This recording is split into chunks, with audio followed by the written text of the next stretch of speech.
ಕಿಶೋರ ಭಾರತದ ಮೊದಲನೇ ಅಧ್ಯಾಯ ಗುರುಕುಲದ ಗುಣಾಢ್ಯರು. ಇದರ 5ನೇ ಉಪ ಅಧ್ಯಾಯ ಸರ್ಪಯಾಗ. ಇದನ್ನು ಹೇಳಿದ ನಂತರ ಸೌತಿಗಳು ಸರ್ಪಯಾಗದ ಬಗ್ಗೆ ವಿಷಯ ಕೇಳಿದ್ರಲ್ಲ ಇವರೆಲ್ಲರೂ, ಅವ್ರು ಹೇಳಬೇಕು ಅಂತ ಶುರು ಮಾಡಿದರು. ಗುರುಪತ್ನಿ ಅಪೇಕ್ಷೆಯನ್ನು ಈಡೇರಿಸಿದೆ ಅನ್ನೋ ತೃಪ್ತಿ ಉತ್ತಂಕನಿಗೆ ಸಿಕ್ಕಿತ್ತು. ಆದರೆ ತಕ್ಷಕ ತನ್ನ ಕೊಟ್ಟಂಥ ತೊಂದರೆ ಇತ್ತಲ್ಲ, ಅದ್ರ ಬಗ್ಗೆ ಬೇಸರ ಇತ್ತು. ತಾನು ತಕ್ಷಕನಿಗೆ ಯಾವ ರೀತಿ ಅನ್ಯಾಯ ಮಾಡದೆ ಹೋದರೂ ಕೂಡ ಆತ ತನಗೆ ಕೊಟ್ಟಂಥ ತೊಂದರೆಯನ್ನು ನೆನೆದು ಉತ್ತಂಕನಿಗೆ ಕೋಪ ಬಂದಿತ್ತು. ತಕ್ಷಕನಿಗೆ ತಕ್ಕ ಶಾಸ್ತಿ ಮಾಡಬೇಕು ಅಂತ ನಿಶ್ಚಯಿಸಿದ. ಇದೇ ತಕ್ಷಕನಿಗೆ ಹಸ್ತಿನಾಪುರದ ರಾಜ ಪರೀಕ್ಷಿತನನ್ನು ಕಚ್ಚಿ ಸಾಯಿಸಿದ ಅನ್ನೋದು ತಿಳಿಯಿತು. ಅವನು ಹಸ್ತಿನಾಪುರದ ಹಾದಿ ಹಿಡಿದು ಹೊರಟ. ಆಗ ಹಸ್ತಿನಾಪುರವನ್ನ ಪರೀಕ್ಷಿತನ ಮಗ ಜನಮೇಜಯ ಆಳ್ತಾ ಇದ್ದ. ಅವನ ಆಸ್ಥಾನಕ್ಕೆ ಉತ್ತಂಕ ಬಂದ. ತನಗೆ ನಮಸ್ಕಾರ ಮಾಡದಂಥ ರಾಜನನ್ನ, ಅವರ ಪರಿವಾರವನ್ನು ಆಶೀರ್ವದಿಸಿದ. ರಾಜ ಕೊಟ್ಟಂಥ ಆಸನದಲ್ಲಿ ಕುಳಿತು ಆತಿಥ್ಯ ಸ್ವೀಕಾರ ಮಾಡಿದ. ಎಲ್ಲರ ಕುಶಲಗಳನ್ನು ಕೇಳಿದ. ನಂತರ ರಾಜನ ಕುರಿತು ಹೇಳಿದ, ಜನ್ಮೇಜಯ, ನೀನು ನಿನ್ನ ಒಂದು ಪ್ರಮುಖ ಕರ್ತವ್ಯವನ್ನು ಮರೆತು ಬಿಟ್ಟಿದ್ದೀಯಲ್ಲಪ್ಪ ಅಂದ.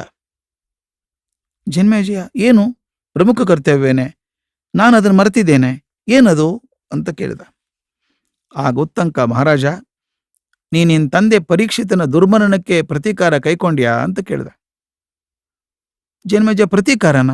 ಯಾಕೆ, ಯಾರ ಮೇಲೆ ಅಂತ ಕೇಳಿದ. ಉತ್ತಂಕ, ಜನ್ಮೇಜಯ, ನಿನ್ನ ತಂದೆಯನ್ನ ಅಮಾತ್ಯರು, ಸೇನಾಪತಿಗಳು, ರಕ್ಷಣಾ ಪಡೆಯೋರು ಎಚ್ಚರಿಕೆಯಿಂದ ಕಾವಲ ಕಾಯ್ತಿದ್ರು ಕೂಡ ತಕ್ಷಕ ಅವರೆಲ್ಲರ ಕಣ್ಣು ತಪ್ಪಿಸಿ ನಿಮ್ಮ ತಂದೆಯನ್ನು ಮೋಸದಿಂದ ಸಾಯಿಸ್ಲಿಲ್ವೇ? ಅದಕ್ಕೆ ನೀನು ಪ್ರತೀಕಾರ ಮಾಡಬೇಡ್ವೆ ಅಂತ ಕೇಳಿದ. ಈಗ ಜನಮೇಜನಿಗೆ ತನ್ನ ತಂದೆ ಮರಣ ಹೊಂದಿದ ಸನ್ನಿವೇಶದ ಸ್ಮರಣೆ ಆಯಿತು. ದುಃಖ ಉಕ್ಕಿ ಬಂತು. ತಕ್ಷಕನ ಮೇಲೆ ಅಪಾರವಾದ ಕೋಪ ಉಂಟಾಯಿತು. ಋಷಿಕುಮಾರ, ಕರ್ತವ್ಯವನ್ನು ಮರೆತು ಬಿಟ್ಟಿದ್ದೆ ನಾನು. ನೀವು ಎಚ್ಚರಿಸಿದ್ರಿ, ತುಂಬ ವಂದನೆಗಳು. ಆಹಾ, ನಮ್ಮ ತಂದೆಯವರ ಮರಣಕ್ಕೆ ಕಾರಣನಾದಂಥ ತಕ್ಷಕನ ವಂಶವನ್ನೇ ತೊಡೆದು ಹಾಕಬೇಕು ಅನ್ನಿಸ್ಬಿಟ್ಟಿದೆ ನನಗೆ. ನಾನು ಏನು ಮಾಡಬೇಕು, ದಯವಿಟ್ಟು ತಿಳಿಸಿ ಅಂತ ಕೇಳಿಕೊಂಡ. ಆಗ ಹತ್ತಿರದಲ್ಲಿದ್ದ ಪುರೋಹಿತರು ಹೇಳಿದರು, ಮಹಾರಾಜ, ಸರ್ಪಶಸ್ತ್ರ ಎಂಬ ಮಹಾಯಾಗ ಒಂದಿದೆ. ಈ ಯಾಗವನ್ನು ಮಾಡಿ ಸರ್ಪಗಳು ಎಲ್ಲವನ್ನೂ ಅಗ್ನಿಗೆ ಆಹುತಿ ನೀಡಬಹುದಲ್ಲ ಅಂದರು. ಜನ್ಮೇಜಯ ತಕ್ಷಣವೇ ಋತ್ವಿಜರನ್ನು ಕರೆಸಿದ. ನಾನು ಸರ್ಪಯಾಗ ಮಾಡಬೇಕು ಅಂತ ತೀರ್ಮಾನ ಮಾಡಿದ್ದೇನೆ, ಅದಕ್ಕೆ ಬೇಕಾದ ಸಿದ್ಧತೆಗಳನ್ನು ನಡೆಸಿ ಎಂದ. ಸರ್ಪಯಾಗದ ಸಿದ್ಧತೆಗಳು ಆರಂಭಿಸಿದವು. ಉತ್ತಂಕ ನೆಮ್ಮದಿಯಿಂದ ತನ್ನ ಊರಿಗೆ ಬಂದ. ತಕ್ಷಕನಿಗೆ ಶಿಕ್ಷೆ ಆಗ್ತದೆ ಅನ್ಕೊಂಡ. ಈ ಸೌತಿಗಳು ಹೇಳ್ತಿದ್ದಂಥ ಕಥೆಯನ್ನು ಕೇಳ್ತಿದ್ರಲ್ಲ ನೈಮಿಷಾರಣ್ಯದ ಋಷಿಗಳು, ಅವ್ರ ಮನಸ್ಸಲ್ಲಿ ಅನೇಕ ಪ್ರಶ್ನೆಗಳು ಬರೋಕ್ ಶುರುವಾಯಿತು. ಅವರು, ಸೌತಿಗಳೇ, ನಮ್ಗೆ ಕೆಲವು ಸಂಶಯ ಉಂಟಾಗಿದೆ, ಅವನ್ ದಯವಿಟ್ಟು ಪರಿಹರಿಸಿ. ಉತ್ತಂಕ ತನಗೆ ತೊಂದರೆ ನೀಡಿದ ಅಂಥ ತಕ್ಷಕನ ಮೇಲೆ ಪ್ರತೀಕಾರ ಕೈಗೊಳ್ಳದೆ ಇಡೀ ಸರ್ಪಕುಲವನ್ನೇ ನಾಶ ಮಾಡುವ ಪ್ರಯತ್ನ ಮಾಡಿ ಸರಿನಾ? ಅಲ್ಲದೆ ಯಾಗ ಮಾಡಿದ ಮೇಲೆ ಇಡೀ ಸರ್ಪಕುಲವೇ ನಾಶವಾಗಿ ಹೋಗ್ಬೇಕಾಗಿತ್ತಲ್ಲ. ಹಾಗಾಗದೆ ಈಗಲೂ ಸರ್ಪಕುಲ ಉಳ್ಕೊಂಡಿದೆಯಲ್ಲ, ಅದಕ್ಕೆ ಕಾರಣ ಏನು ಅಂತ ಕೇಳಿದರು. ಸೌತಿಗಳು, ಹೌದು, ನಿಮ್ಮ ಸಂಶಯ ಸಮಂಜಸವಾದದ್ದೇ. ಆದರೆ ಸರ್ಪಗಳ ನಾಶಕ್ಕೆ ಉತ್ತಂಕನ ಕೋಪ ಒಂದೇ ಕಾರಣ ಅಲ್ಲ. ಸರ್ಪಗಳ ತಾಯಿನೇ ಸರ್ಪಗಳು ನಾಶವಾಗಲಿ ಅಂತ ಶಾಪ ಕೊಟ್ಟಿದ್ಲು. ಇನ್ನು ನಿಮ್ಮ 2ನೇ ಪ್ರಶ್ನೆ, ಸರ್ಪಕುಲ ನಾಶಕ್ಕೆ ಜನಮೇಜಯ ಯಾಗ ಪ್ರಾರಂಭ ಮಾಡಿದ್ದೇನೋ ನಿಜ, ಆದರೆ ಯಾಗ ಮಧ್ಯದಲ್ಲೇ ನಿಂತು ಹೋದ್ರಿಂದ ಅನೇಕ ಸರ್ಪಗಳು ಉಳ್ಕೊಂಡವು ಈಗಾದರೂ ಅಂತ ಹೇಳಿದರು. ಆಗ ಕೇಳ್ತಿದ್ರಲ್ಲ ಎಲ್ಲರೂ, ಸೌತಿಗಳೇ, ಈ ಕಥೆಯನ್ನು ಕೇಳ್ತಾ ಕೇಳ್ತಾ ನಮ್ಮ ಆಸಕ್ತಿ ತುಂಬ ಕೆರಳುತ್ತಾ ಇದೆ. ಈ ಸರ್ಪಗಳ ತಾಯಿ ಯಾರು? ಅವಳು ತನ್ನ ಮಕ್ಕಳಿಗೆ ಯಾಕೆ ಶಾಪ ಕೊಟ್ಲು? ಜನಮೇಜಯನ ಯಾಗ ಯಾಕೆ ಮಧ್ಯದಲ್ಲಿ ನಿಂತು ಹೋಯಿತು? ಎಲ್ಲವನ್ನು ವಿಸ್ತಾರವಾಗಿ ಹೇಳಿ ಅಂತ ಪ್ರಾರ್ಥನೆ ಮಾಡಿಕೊಂಡ್ರು. ಸರಿ ಹಾಗಾದ್ರೆ ಎಂದರು ಸೌತಿಗಳು. ಸರ್ಪಯಾಗಕ್ಕೆ ಮುಂಚೆ ಸರ್ಪಗಳ ಕಥೆ ಹೇಳ್ತೀನಿ ಕೇಳಿ ಎಂದರು. ಪ್ರಜಾಪತಿ ಬ್ರಹ್ಮನಿಗೆ ಕದ್ರು, ವಿನತೆ ಇತ್ಯಾದಿ ಅನೇಕ ಜನ ಹೆಣ್ಮಕ್ಕಳಿದ್ರು. ಇವರು ವಯಸ್ಸಿಗೆ ಬಂದ ಮೇಲೆ ಪ್ರಜಾಪತಿ ಇವರಲ್ಲಿ ಕೆಲವರನ್ನ ಕಶ್ಯಪರೆಂಬ ತಪಸ್ವಿಗಳಿಗೆ ಮದುವೆ ಮಾಡಿಕೊಟ್ರು. ಕಾಲಕ್ರಮದಲ್ಲಿ ಕದ್ರುವಿಗೆ ಅನೇಕ ಮಕ್ಕಳಾದವು. ಕದ್ರುವಿನ ಮಕ್ಕಳೇ ಸರ್ಪಗಳು. ಇವರಲ್ಲಿ ಮೊದಲೇವನಾದಂಥ ಆದಿಶೇಷ ಭೂಮಿಯನ್ನು ಹೊತ್ತಿರುವಂಥವನು. ಕಶ್ಯಪರ ಇನ್ನೊಬ್ಬ ಪತ್ನಿ ವಿನತೆಗೆ ಅರುಣ ಮತ್ತು ಗರುಡ ಎಂಬ ಮಕ್ಕಳಾದರು. ಅರುಣ ಸೂರ್ಯನ ಸಾರಥಿಯಾದ, ಗರುಡ ಮಹಾಶಕ್ತಿಶಾಲಿಯಾಗಿ ಬೆಳೆದ. ವಿನತೆಯ ಮಗನಾದ್ದರಿಂದ ಗರುಡನಿಗೆ ವೈನತೆಯ ಅಂತ ಕೂಡ ಹೆಸರಿದೆ. ಒಂದು ಸಲ ದೇವತೆಗಳು ರಾಕ್ಷಸರು ಅಮೃತ ಬೇಕು ಅಂತ ಕ್ಷೀರಸಾಗರವನ್ನು ಕಡಿದ್ರು. ಆಗ ಕ್ಷೀರಸಾಗರದಿಂದ ಉದ್ಭವವಾದಂಥ ಅನೇಕ ವಸ್ತುಗಳಲ್ಲಿ ಉಚ್ಛೈಸ್ರವಸ್ಸು ಎಂಬ ಕುದುರೆ ಕೂಡ ಒಂದು. ಅದು ಅದ್ಭುತ ಕುದುರೆ, ಹಾಲಿನಂತೆ ಬೆಳ್ಳಗಾಗಿದ್ದು, ಅತ್ಯಾಕರ್ಷಕವಾದದ್ದು. ಅದನ್ನು ನೋಡೋ ಸಲುವಾಗಿ 3 ಲೋಕದಿಂದ ಜೀವಿಗಳು ಬರ್ತಾ ಇದ್ರಂತೆ. ಈ ಕದ್ರು ಮತ್ತು ವಿನತಿಯರು ಕೂಡ ಆ ಕುದುರೆ ನೋಡುವಂಥ ಆಸೆ ಉಂಟಾಯಿತು. ಆ ಕುದುರೆ ಹೇಗಿದೆ ಅಂತ ಇಬ್ಬರೇ ಚರ್ಚೆ ಮಾಡಿದರು. ವಿನತೆ ಹೇಳಿದ್ಲಂತೆ, ಕುದುರೆ ಪೂರ್ತಿ ಬೆಳ್ಳಗಿದೆ ಅಂತೆ, ಒಂದೇ ಒಂದು ಕಪ್ಪು ಚುಕ್ಕೆ ಇಲ್ವಂತೆ ಅಂದ್ಲಂತೆ. ಅದಕ್ಕೆ ಕದ್ರು, ಅದು ಹೇಗೆ ಸಾಧ್ಯ? ಇನ್ನೇನು ಇಲ್ಲದೆ ಹೋದರೂ ಅದ್ರ ಬಾಲವಾದರೂ ಕಪ್ಪಾಗಿರ್ತದೆ ಅಂದ್ಲು. ಆಗ ವಿನತೆ, ಇಲ್ಲ, ಬಾಲವೂ ಬೆಳಗಾಗಿದೆ ಅಂತೆ ಅಂದ್ಲು. ಕದ್ರು ಹಠದ ಸ್ವಭಾವದವಳು, ಛೇ, ಸಾಧ್ಯವೇ ಇಲ್ಲ, ಬೇಕಾದ್ರೆ ಪಂದ್ಯ ಕಟ್ಟೋಣ ಅಂದ್ಲು. ಏನು ಪಂದ್ಯ ಅಂದಾಗ, ಕುದುರೆ ಪೂರ್ತಿ ಬೆಳ್ಳಗಿದ್ರೆ ಜೀವನ ಪೂರ್ತಿಯಾಗಿ ನಾನು ನಿನ್ನ ಸೇವಕಿಯಾಗಿರ್ತೇನೆ, ಕುದುರೆ ಬಾಲ ಕಪ್ಪಾಗಿದ್ರೆ ನೀನು ನನ್ನ ಸೇವಕಿಯಾಗಿರ್ಬೇಕು ಅಂದ್ಲು. ವಿನತೆ ಅದಕ್ಕೆ ಒಪ್ಪಿದ್ಲು. ಇಬ್ರು ಕುದುರೆ ನೋಡ್ಕೊಂಡ್ ಬರಬೇಕು ಅಂತ ತೀರ್ಮಾನ ಮಾಡಿಕೊಂಡ್ರು. ತಮಾಷೆಯಿಂದ ಶುರು ಆದಂಥ ಮಾತು ದೊಡ್ಡ ಪ್ರಮಾದ ಆಗುವ ರೀತಿಯಲ್ಲಿ ಬೆಳೆದು ಬಿಡುತ್ತಪ್ಪ ಇದು. ಕದ್ರುವಿಗೆ ಕೂಡ ಕುದುರೆ ಬಾಲ ಕಪ್ಪಾಗಿದೆ ಅನ್ನೋದ್ರ ನಂಬಿಕೆ ಇಲ್ಲ. ಎಲ್ಲರೂ ಹೇಳ್ತಾರೆ ಕುದುರೆ ಪೂರ್ತಿ ಬೆಳ್ಳಗಿದೆ ಅಂತ ಹೇಳ್ತಾರೆ. ಆದರೂ ಆಕೆಗೆ ವಿನತೆಯನ್ನು ಸೋಲಿಸಬೇಕು ಅನ್ನುವಂಥ ಕೆಟ್ಟ ಛಲ. ಚಿಕ್ಕಂದಿನಿಂದಲೂ ಕದ್ರುಗೆ ವಿನತೆಯ ಬಗ್ಗೆ ಅಸೂಯೆ. ಅದಕ್ಕಾಗಿ ಅವಳು ಭಂಡ ಧೈರ್ಯ ವಹಿಸಿ ಈ ರೀತಿ ಪಂದ್ಯ ಕಟ್ಟಿಬಿಟ್ಟಿದ್ಲು. ಈ ಹೇಗಾದರೂ ಮಾಡಿ ಪಂದ್ಯ ಗೆಲ್ಲಲೇಬೇಕು ಅಂತ ತೀರ್ಮಾನ ಮಾಡಿದ್ಲು. ತನ್ನ ಮಕ್ಕಳಿದ್ರಲ್ಲ ಸರ್ಪಗಳು, ಅವ್ರನ್ನೆಲ್ಲ ಕರೆಸಿದ್ಲು. ಶೇಷ, ವಾಸುಕಿ, ತಕ್ಷಕ, ಕಾರ್ಕೋಟಕ ಎಲ್ಲ ಸರ್ಪಗಳು ತಾಯಿ ಬಳಿಗೆ ಬಂದವು. ಕದ್ರು ತನಗೂ ವಿನತಿಗಾದಂಥ ಮಾತುಕತೆಗಳನ್ನು ವಿವರಣೆ ಮಾಡಿ, ನೀವೆಲ್ಲರೂ ಹೋಗಿ ಆ ಕುದುರೆ ಬಾಲವನ್ನು ನಿಮ್ಮ ಶರೀರದಿಂದ ಮುಚ್ಚಿಬಿಡಿ, ಅದು ಕಪ್ಪಾಗಿ ಕಾಣಿಸ್ತದೆ, ಆಗ ನಾ ಪಂದ್ಯದಲ್ಲಿ ಗೆದ್ದಂತಾಗ್ತದೆ ಅಂದ್ಲು. ಸರ್ಪಗಳು, ಅಮ್ಮ, ನಾವು ಈ ರೀತಿ ಮಾಡೋದು ಮೋಸ ಅಲ್ವೇ ಅಂತ ಕೇಳಿದ್ವು. ಕದ್ರು ಕೋಪ ಬಂತು. ನನ್ನ ಮಾತಿಗೆ ಎದುರುತ್ತರ ಕೊಡ್ತೀರಾ? ನನ್ನ ಮಾತು ಮೀರಿದಂಥ ನೀವು ಅಗ್ನಿಕುಂಡದಲ್ಲಿ ಬಿದ್ದು ಸಾಯೋ ಹಂಗಾಗಲಿ ಅಂತ ಶಾಪ ಕೊಟ್ಬಿಟ್ರು. ಸರ್ಪಗಳು ದುಃಖದಿಂದ ಭಯದಿಂದ ತಾಯಿ ಹೇಳಿದಂತೆ ಉಚ್ಛೈಸ್ರವಸ್ಸಿನ ಬಾಲುವನ್ನು ಹಿಡ್ಕೊಂಡು, ನಂತರ ಕದ್ರು ಮತ್ತು ವಿನತೆಯರು ಬಂದು ನೋಡಿದಾಗ ಆ ಕುದುರೆ ಬಾಲ ಕಪ್ಪಾಗಿ ಕಾಣಿಸ್ತಾ ಇತ್ತು. ವಿನತೆ ತನ್ನ ಸೋಲನ್ನು ಒಪ್ಪಿಕೊಂಡು ಕದ್ರುವಿನ ಸೇವಿಕೆ ಆಗ್ಬಿಟ್ಲು. ಹೀಗೆ ವಿನತೆ ಕದ್ರುವಿನ ದಾಸಿಯಾದ್ದರಿಂದ ವಿನತೆಯ ಮಗನಾದ ಗರುಡ ಕೂಡ ಕದ್ರು ಮತ್ತು ಅವ್ರ ಮಕ್ಕಳು ಹೇಳಿದಂತೆ ಇರಬೇಕಾಯ್ತು. ಕದ್ರು ವಿನತೆಯನ್ನು ತನ್ನ ಸೇವಕಿಯಂತೆ ಹೀನಾಯವಾಗಿ ನಡೆಸ್ಕೊಳ್ತಾ ಇದ್ಲು. ಇದನ್ನು ನೋಡಿ ಗರುಡನ ಮನಸ್ಸಿಗೆ ಬಹಳ ದುಃಖ ಆಯಿತು. ಏನಾದರೂ ಮಾಡಿ ನನ್ನ ತಾಯಿ ದಾಸ್ಯವನ್ನು ಹೋಗಲಾಡಿಸ್ಬೇಕು ಅಂತ ವಿಚಾರ ಮಾಡಿದ. ಅವನು ನೇರವಾಗಿ ಸರ್ಪಗಳ ಬಗ್ಗೆ ಹೋಗಿ, ಅಯ್ಯ, ನಮ್ಮ ತಾಯಿ ದಾಸ್ಯ ಹೋಗ್ಬೇಕಾದ್ರೆ ನಾನು ಏನು ಮಾಡಬೇಕು ಹೇಳಿ ಅಂತ ಕೇಳಿದ. ಆಗ ಸರ್ಪಗಳು ಯೋಚನೆ ಮಾಡಿದ್ವು, ತಾವೆಲ್ಲರೂ ಅಮೃತ ಸೇವಿಸಿಬಿಟ್ರೆ ತಮ್ಮ ಸಾವೇ ಬರಲ್ಲಲ್ಲ, ಆಗ ತಮ್ಮ ತಾಯಿ ಶಾಪಾನು ಇಡೋರದಿಲ್ಲ ಅಂದು ಅವ್ರಿಗೆ ವಿಚಾರ ಬಂದು, ನೀನು ದೇವಲೋಕಕ್ಕೆ ಹೋಗಿ ಅಲ್ಲಿಂದ ಅಮೃತ ತಂದು ಕೊಟ್ರೆ ನಿಮ್ಮಿಬ್ಬರ ದಾಸ್ಯ ವಿಮೋಚನೆ ಆಗ್ತದೆ ಅಂತಂದು. ತಕ್ಷಣ ಗರುಡ ಆಕಾಶಕ್ಕೆ ಚಿಮ್ಮಿದ.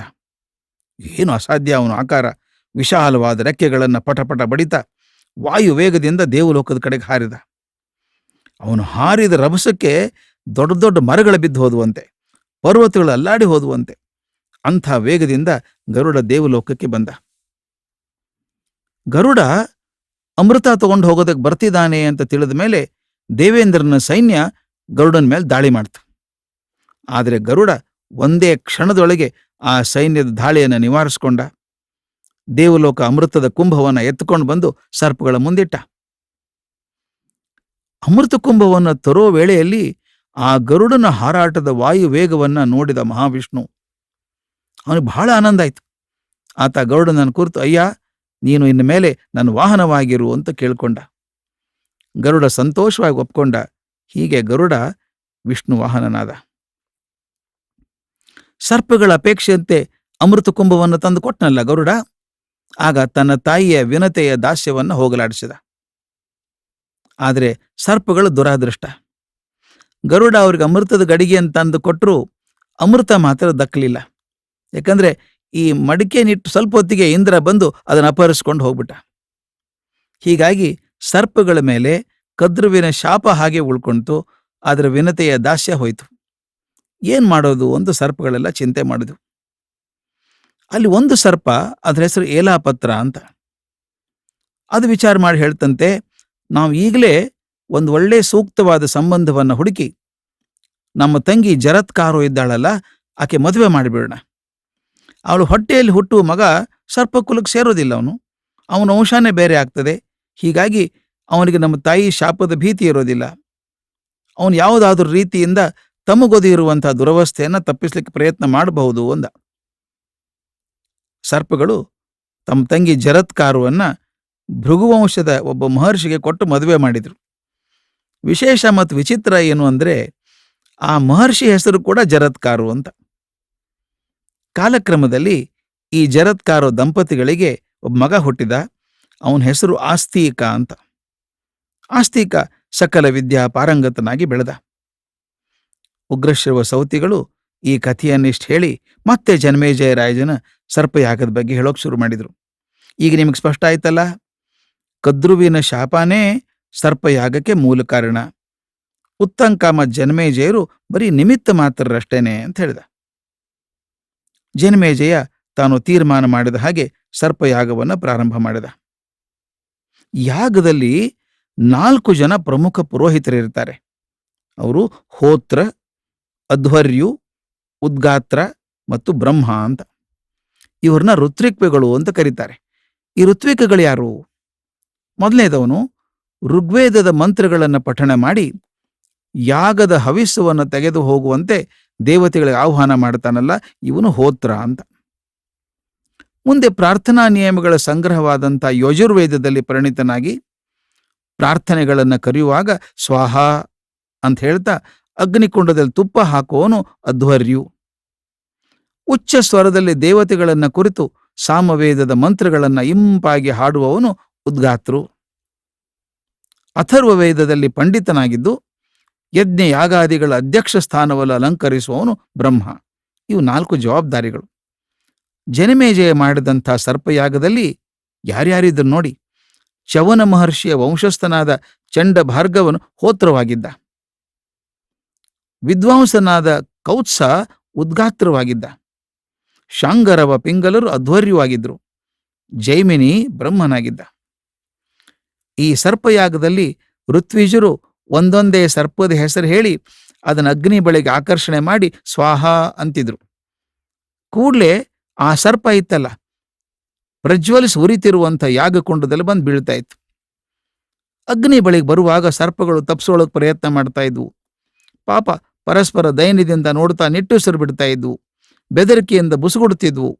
ದಾರುಣವಾಗಿ ಶಬ್ದ ಮಾಡ್ತಾ ಇದ್ವು. ವಿಲಿ ವಿಲಿ ಒದ್ದಾಡ್ತಾ ಇದ್ವು. ಪಾಪ ಬಿಳಿ ಹಾವುಗಳು, ಕಾಳಿಂಗ ಸರ್ಪಗಳು, ನೀಲವರ್ಣದ ದೊಡ್ಡ ದೊಡ್ಡ ಹಾವುಗಳು, ಮರಿನಾಗರಗಳು ಎಲ್ಲವೂ ಈ ಪ್ರದೀಪ್ತವಾದಂಥ ಯಜ್ಞೇಶ್ವರದಲ್ಲಿ ಬಂದು ಬೀಳ್ತಾ ಇದ್ವು. ಹೀಗೆ ಲಕ್ಷೋಪಲಕ್ಷ ಸರ್ಪಗಳು ಅಗ್ನಿಯಲ್ಲಿ ಬಿದ್ದು ಪ್ರಾಣ ಬಿಟ್ಟುಬಿಟ್ಟು. ಜನಮೇಜಯ ಮಾಡುತ್ತಿದ್ದಂಥ ಯಾಗವನ್ನು ನೋಡಿ ತಕ್ಷಕ ಗಾಬರಿಯಾದ. ಓಡಿ ಹೋಗಿ ತನ್ನ ಗೆಳೆಯ ದೇವೇಂದ್ರನ ಮೊರೆ ಹೋದ. ನನ್ನನ್ನು ಅಗ್ನಿಗೆ ಆಹುತಿ ಕೊಡೋದಕ್ಕಾಗಿ ಜನಮೇಜಯ ಸರ್ಪಯಾಗ ಮಾಡ್ತಾ ಇದ್ದಾನೆ, ನನ್ನನ್ನು ಹೇಗಾದರೂ ಕಾಪಾಡು ಅಂತ ಬೇಡ್ಕೊಂಡ. ಆಗ ಇಂದ್ರ, ನೀನು ನನ್ನ ಅರಮನೆಯಲ್ಲೇ ಇದ್ದುಬಿಡು, ಇಲ್ಲಿ ಅಗ್ನಿ ಭಯ ಇಲ್ಲ ಅಂತ ಧೈರ್ಯ ಹೇಳ್ದ. ತಕ್ಷಕ ಇಂದ್ರನನ್ನು ಗಟ್ಟಿಯಾಗಿ ಹಿಡ್ಕೊಂಡು ಅಲ್ಲೇ ನಿಂತ್ಕೊಂಡ್ಬಿಟ್ಟ. ಆ ಸಮಯದಲ್ಲಿ ವಾಸುಕಿ ಮೊದಲಾದ ಸರ್ಪಗಳಿದ್ವು ಅಲ್ಲ, ತಮ್ಮ ತಂಗಿ ಜರತ್ಕಾರುವಿನ ಮಗ ಇದ್ನಲ್ಲ ಆಸ್ತಿಕ, ಅವನ ಕಡೆಗೆ ಹೋದರು.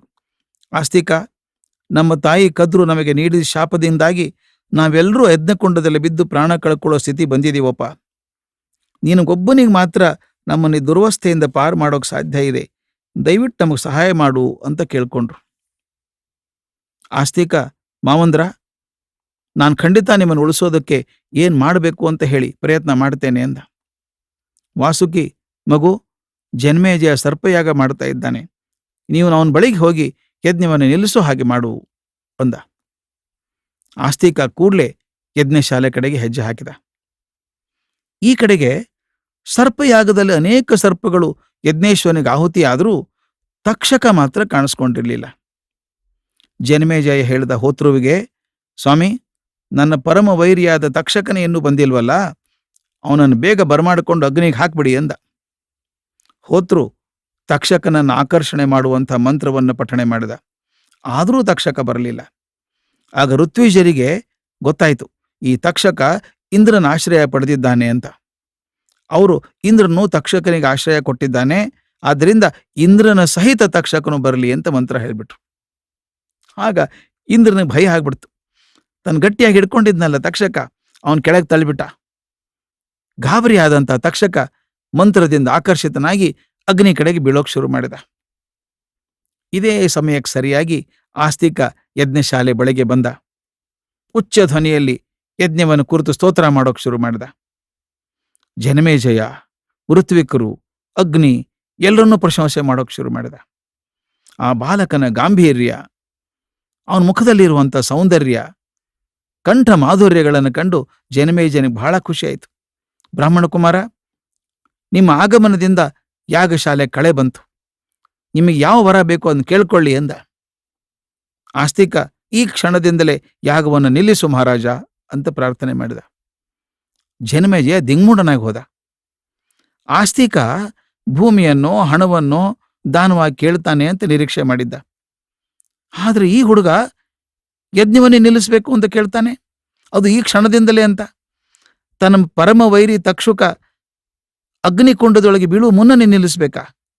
ಆದ್ರೆ ಏನ್ ಮಾಡೋದು, ಮಾತು ಕೊಟ್ಟಾಗಿದೆಯಲ್ಲ, ಹಿಂತೆಗೆಯೂ ಹಾಗಿಲ್ಲ. ಜನಮೇಜನಿಗೆ ಅಪಾರವಾದ ಸಂಕಟ ಆಯಿತು. ಆದರೂ ಸಮಾಧಾನ ತಂದ್ಕೊಂಡ. ಆಯ್ತು, ನಿಮ್ಮ ಮಾತಿನಂತೆ ಆಗ್ಲೇ ಬ್ರಾಹ್ಮಣ ಕುಮಾರ ಅಂದ. ರಾಜನ ಆಜ್ಞೆಯಂತೆ ಸರ್ಪಯಾಗ ನಿಂತೋಯ್ತು. ಕೂಡಲೇ ಸರ್ಪಗಳು ಅಗ್ನಿಯಲ್ಲಿ ಬೀಳೋದು ನಿಂತೋಯ್ತು.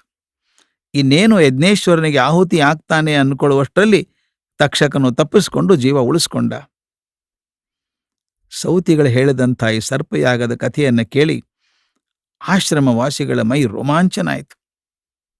ಅವರು, ಸೌತಿಗಳೇ, ಸರ್ಪಯಾಗದ ಕಥೆಯನ್ನು ಕೇಳಿದಾಗ ನಮಗೆ ಮಹಾಭಾರತದ ಪೂರ್ಣ ಕಥೆಯನ್ನು ಕೇಳಬೇಕು ಅನ್ನೋ ಕುತೂಹಲ ಉಂಟಾಗ್ತಾ ಇದೆ. ಈ ಮಹಾಭಾರತವನ್ನು ಬರೆದವರು ಯಾರು? ಮಹಾಭಾರತದ ಕಥೆ ಏನು? ಅದರ ಮಹತ್ವವೇನು? ಎಲ್ಲವನ್ನು ದಯವಿಟ್ಟು ನಮಗೆ ವಿಸ್ತಾರವಾಗಿ ತಿಳಿಸಿ ಅಂತ ಪ್ರಾರ್ಥನೆ ಮಾಡಿದರು. ಸೌತಿಗಳು ಆಗಲಿ ಕೇಳಿ ಎಂದು ಹೇಳಿದರು. ಮೊದಲು ಭಗವಂತನ ಧ್ಯಾನ ಮಾಡಿದರು. ಶ್ರೀಮನ್ನಾರಾಯಣನ ಸ್ತೋತ್ರವನ್ನು ಆಶ್ರಮವಾಸಿಗಳಿಗೆ ಹೇಳಿಕೊಟ್ರು. ಆನಂತರ ಮಹಾಭಾರತದ ಕಥೆಯನ್ನ ಮೊದಲಿನಿಂದ ಪ್ರಾರಂಭಿಸಿದರು. ಅದಕ್ಕೂ ಮೊದಲು ಈ ಮಹಾಗ್ರಂಥದ ಕರ್ತೃವಾದಂಥ ವೇದವ್ಯಾಸರ ಹಿರಿಮೆಯನ್ನ ಹೇಳಿದರು. ಇಲ್ಲಿಗೆ ಕಿಶೋರ ಭಾರತದ ಮೊದಲನೇ ಅಧ್ಯಾಯವಾದಂಥ ಗುರುಕುಲದ ಗುಣಾಢ್ಯರು ಮುಕ್ತಾಯವಾಗ್ತದೆ. ಇನ್ನು ಮುಂದೆ ಕಿಶೋರ ಭಾರತದ ಎರಡನೇ ಅಧ್ಯಾಯವಾದಂಥ ಶೋಕ ತಂದಿಟ್ಟ ಶಬ್ದವಿದ್ಯೆ ಅನ್ನೋ ಭಾಗವನ್ನು ಶುರು ಮಾಡೋಣ.